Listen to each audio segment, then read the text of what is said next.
Bem, agora eu vou responder as 5 dúvidas mais comuns de quem tem o tumor cerebral e que pergunta muito aqui no canal, e eu vou explicar mais ou menos para vocês, né? A pergunta mais comum é assim: não tem remédio que cure esse tumor e que não precise de cirurgia? Então, assim, obviamente, quando a gente fala de tumor cerebral, a gente está falando de grupos muito grandes de doença. E eu estou respondendo desse jeito porque geralmente a pergunta chega assim. Porque às vezes quem tem um diagnóstico, quem está acompanhando com o médico, acredita, obviamente, porque são doenças muito raras, é diferente de hipertensão, de diabetes, que você conhece um monte de gente que tem, você não conhece ninguém. Então, quando você fala, eu tenho um tumor cerebral, geralmente o paciente fala dessa maneira, né? Eu tenho um tumor cerebral. Então, ele não especifica o tipo, o subtipo. Então, assim, a grande maioria dos tumores que a gente descobre no cérebro, ele às vezes precisam ou de acompanhamento, por ser um meningioma, um neurinoma, um tumor pequeno que dá para você seguir, ou de uma ressecção, de uma cirurgia. São poucos tumores que é possível você fazer técnicas não invasivas, né? No caso de algumas que eu faço, como a radiocirurgia, ela pode ajudar tanto metástases como meningioma, como neurinoma, alguns tipos de tumores. Os gliomas, que geralmente quando a pessoa fala tumor no cérebro, tumor cerebral, ela refere muito desses tumores, muitos deles precisam da cirurgia. Dos tumores mais comuns, dos malignos, são os glioblastomas, que são tumores que necessitam realmente do procedimento cirúrgico na grande maioria das vezes, a não ser quando o paciente não tem condição clínica ou o local é muito complicado, que às vezes você faz uma biópsia para retirar e saber o tipo de tumor que é. Os gliomas benignos você precisa, porque quanto mais tecido você tirar, quanto antes você agir, melhor vai ficar aquele paciente com menos tumor, menos tecido tumoral, e ainda ajuda você a dar o diagnóstico. Então a primeira pergunta disparada, mais como é essa, e que é dificílimo de responder, nem tem como responder, porque você tem que conversar com o médico que vai ver o seu caso, ver sua imagem, porque quando fala de tumor cerebral, a gente está juntando dezenas de doenças completamente diferentes dentro de uma palavra só.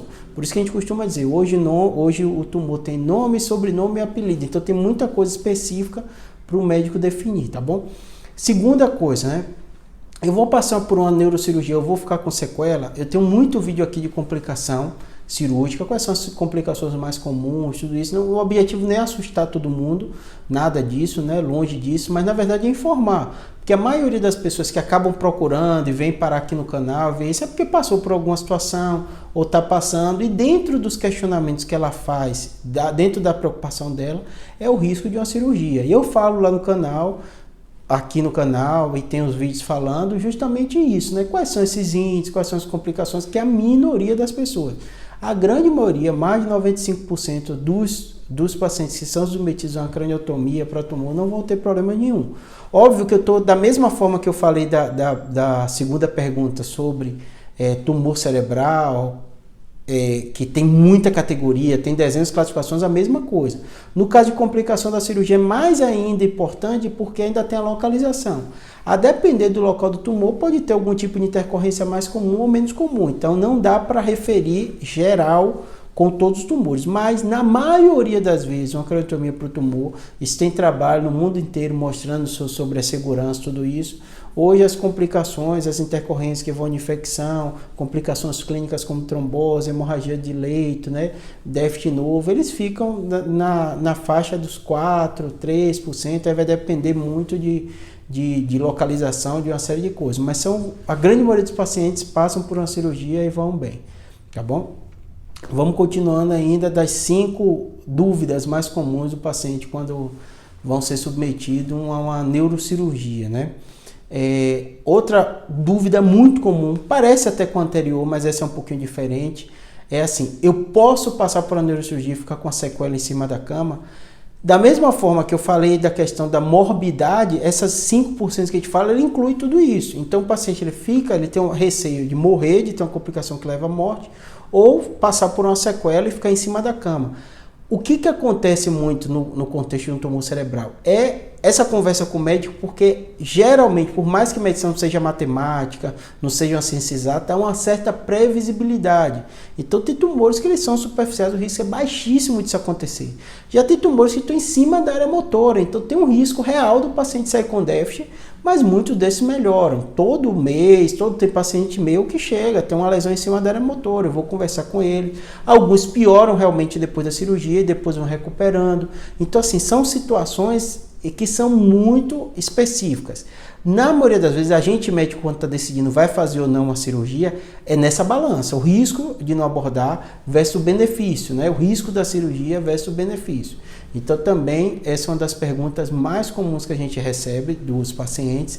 E a última pergunta, que vai mesmo nessa linha, eu estou respondendo essas perguntas assim, que são perguntas amplas, perguntas genéricas, porque eu recebo muito desse jeito dentro do canal, e nos comentários nem sempre eu consigo responder e receber de forma assim tão clara a dúvida da pessoa, mas às vezes quando eu faço o vídeo eu noto que ela entende a complexidade das informações que ela precisa conversar com o médico dela para ver direitinho. Outra pergunta muito comum é assim, basta fazer a cirurgia ou precisa de quimioterapia e rádio? E às vezes a pessoa diz o tipo de tumor que ela tem. Mas o que acontece? Mesmo você sabendo o tipo de tumor, vou dar exemplo para você, meningioma, que é um dos tumores mais comuns que a gente lida. Se você ativa o meningioma, o médico tirou a lesão. Precisa fazer alguma coisa? Ficou um pouquinho, ficou um resquício. Vai depender. O meningioma é grau 1, qual a localização, qual a sua idade, qual o fator de risco que tem. O médico vai condensar toda essa informação, quanto de tumor ficou, foi muito, foi pouco. Ele vai pegar todas as informações e vai decidir. Não, vou só seguir, estou dando exemplo do meningioma. Ou vou, depois de ressecar essa ressecção parcial que eu fiz, vou fazer radiocirurgia, certo? Ou então vou acompanhar e caso continue crescendo, eu faço outra neurocirurgia. Então assim, são opções que são muito individuais, E eu estou dando um exemplo que o paciente diz o nome do tumor que ele tem para ele mostrar como é difícil, que ele tem que conversar com o médico. E tem muito caso que a pessoa fala assim, eu tive um tumor cerebral. Tumor cerebral precisa fazer radioquimioterapia? Não dá para responder. São dezenas de subtipos de tumor e cada um desse tipo de tumor tem a sua especificidade e cada especificidade desse tumor é no seu contexto, com a sua idade, com o seu fator de risco, com suas comorbidades, como foi feita a cirurgia, tirou todo, não tirou todo. Então, assim, são uma série de fatores e muitos dos pacientes, principalmente oncológicos, se perguntam aqui, nem sou eu que defino isso, eu mando para o neuro-oncologista, que é um oncologista que se especializou nessa parte, para ele ajudar nessa definição, tá bom? Espero que tenha ajudado, obrigado.